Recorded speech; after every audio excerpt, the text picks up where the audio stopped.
Stacey King just said what everyone was thinking, but nobody dared to say out loud.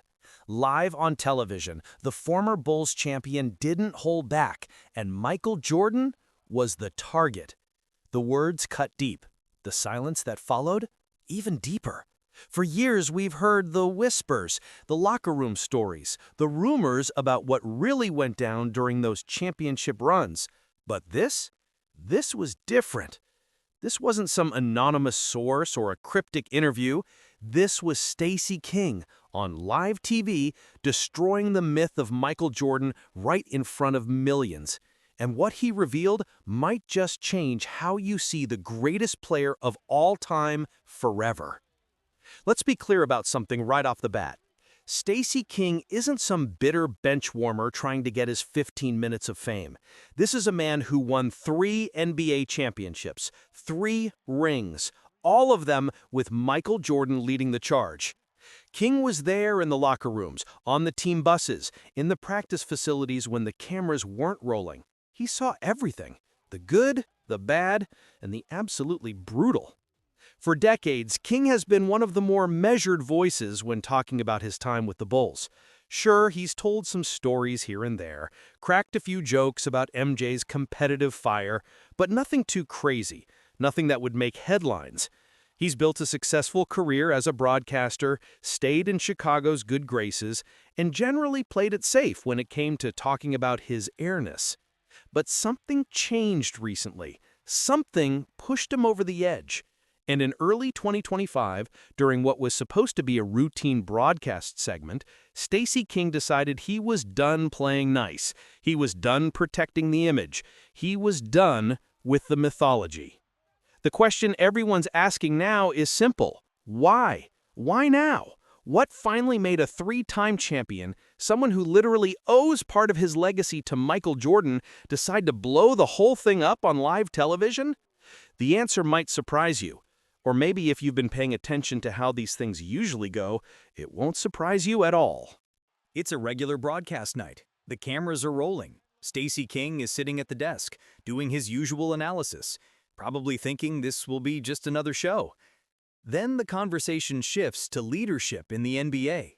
Modern players, LeBron's approach, how today's stars handle their teammates. And that's when it happens. Someone mentions Michael Jordan's name. They bring up the old winning mentality, the legendary competitiveness, how MJ pushed his teammates to be better.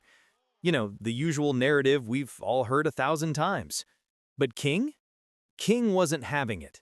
Not today. You want to talk about Michael's leadership, he said, and you could hear something in his voice, something sharp. Let me tell you what that really looked like. The co-hosts go quiet. You can feel the temperature in the room change. King leans forward, and what comes next is absolutely devastating. Michael Jordan was the greatest player I ever played with. Nobody's arguing that. But let's stop pretending like his way of doing things would fly today. It wouldn't. You want to know why? Because the way he treated people, the way he broke guys down, that wasn't leadership. That was dominance. That was control.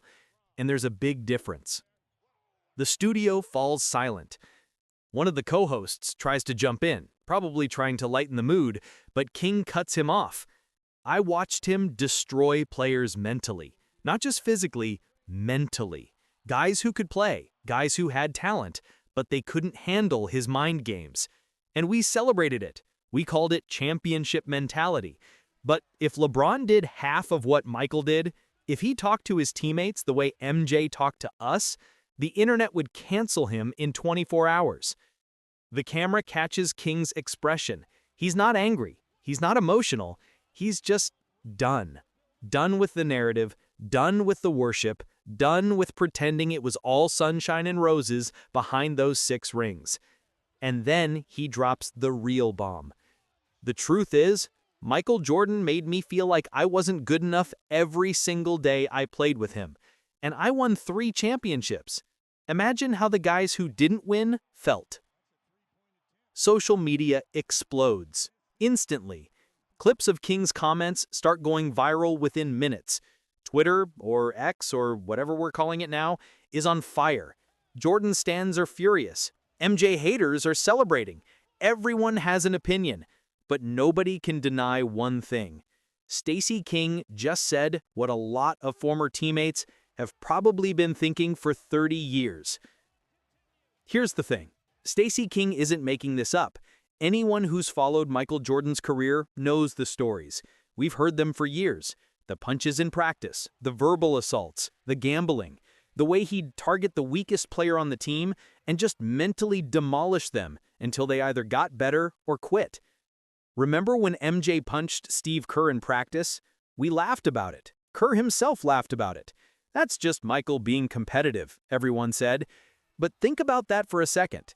The greatest player in the world punched a teammate in the face, and we turned it into a punchline. Or what about the stories from The Last Dance, the Netflix documentary that was supposed to be a celebration of Jordan's greatness?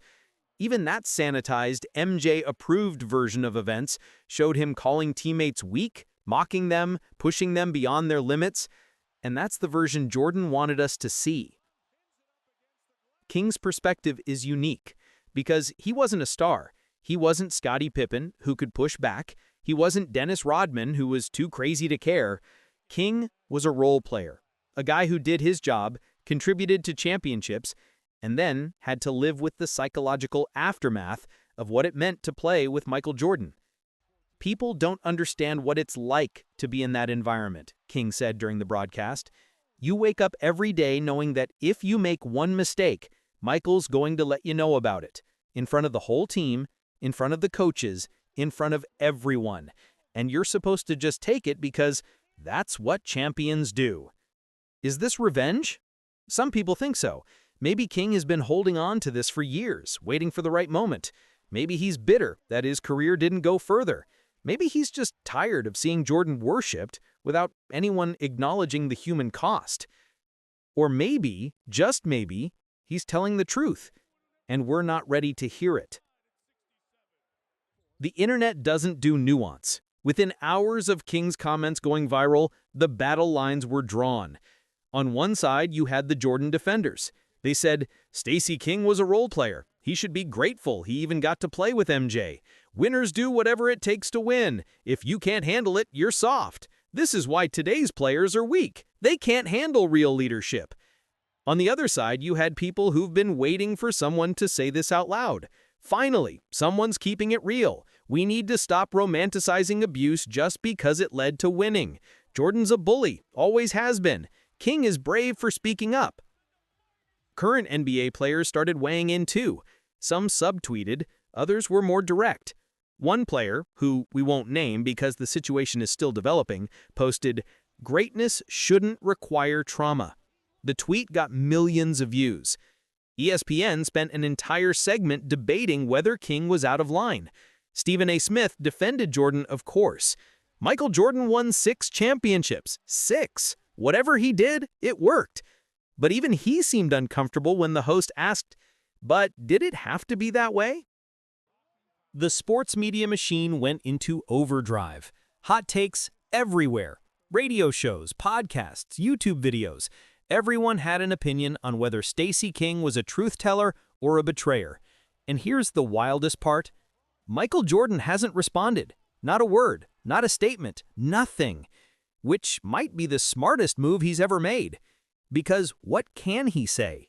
Deny it? Everyone knows the stories are true. Apologize? That's not Jordan's style. Defend his methods? That might make things worse. So he stayed silent. And somehow, that silence is louder than anything Stacey King said. Let's get real for a minute. This isn't just about basketball. This is about how we worship difficult men, how we excuse behavior from winners that we'd never accept from anyone else, how we tell ourselves that cruelty is just competitive fire when it leads to championships. Michael Jordan is the greatest basketball player who ever lived. That's not up for debate, but greatness doesn't exist in a vacuum. It comes at a cost, and usually the people paying that cost aren't the ones holding the trophies. Stacey King's comments force us to ask uncomfortable questions. Would Michael Jordan's leadership style work today? Probably not. The modern NBA is built on player empowerment, mental health awareness, and respect. LeBron James leads by example and mentorship. Stephen Curry builds guys up. Even Kobe Bryant, who modeled his entire career after Jordan, softened his approach later in life. But here's what nobody's talking about. What if Stacey King just did Michael Jordan a favor? Stay with me here. For years, Jordan has been treated like a god, untouchable, perfect, the standard by which all greatness is measured. But gods aren't human, and when you're not human, you can't be understood, you can't be related to, you can only be worshipped from a distance. King's comments make Jordan human again. They show the cost of greatness. They reveal that behind those 6 rings was a man who pushed himself and everyone around him to the absolute limit, and sometimes beyond it. That's not pretty. It's not comfortable, but it's real. And maybe that's what the GOAT's legacy needed. Not another highlight reel, not another documentary painting him as perfect, but a reminder that greatness is complicated, that winning comes at a cost, that the greatest player ever was also a flawed human being who hurt people on his way to the top. That's the truth Stacey King revealed. Not that Michael Jordan was a bad person, but that he was a complicated one. And maybe it's time we stopped pretending otherwise. But here's the real question nobody's asking. If you could go back in time and play for the Bulls during their dynasty, would you? Knowing what you know now about how Jordan treated his teammates, would you trade 3 championships for years of psychological warfare? Would you take the rings if it meant being broken down every single day? Think about it, because that's the choice those players made. And now, decades later, we're finally hearing what that choice really cost. Stacey King didn't destroy Michael Jordan on live TV. He just told the truth. And the truth is messy. It's uncomfortable. It doesn't fit neatly into highlight packages or motivational Instagram posts. But it's real. Jordan's legacy isn't ruined by this. If anything, it's more complete now. We know the full story. The greatness and the darkness. The championships and the casualties. The GOAT and the man. And maybe that's exactly what we needed to hear. So what do you think? Is Stacey King a truth teller or a traitor? Did Michael Jordan's methods justify the results? And could the GOAT survive in today's NBA? Drop your thoughts in the comments. I want to hear your take on this.